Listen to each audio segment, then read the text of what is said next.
Hozir endi Vesmo, JM'lar chiqdi-yu, zbori o'q bilan mana bunaqa narsa mana.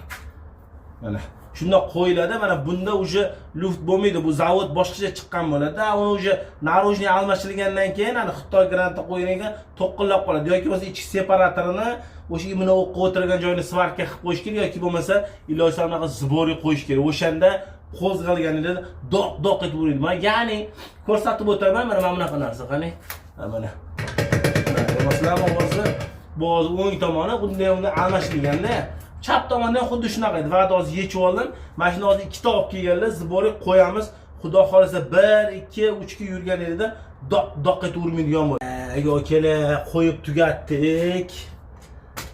Ko'rsatib o'tamiz, qo'ydik hammasini. Mana xudo xolasa to'qqinlamayapti qani. Cho'tki u yoq ham bu yoq ham. Mana shunda 1 ga 2 ga 3 ga urganida troq etib uradi. Shunaqa narsa bo'lmaydi endi aka. Zbori qo'ydik, ikkalasini 1.50.000 ga sergilidan olibdilar.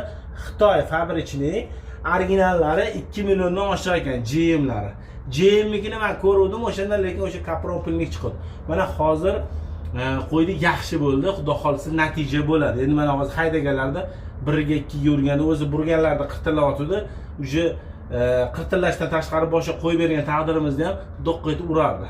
Shunaqa bularda adna razoviy hisoblanadi. O'shaning uchun ham zbori qo'ydik.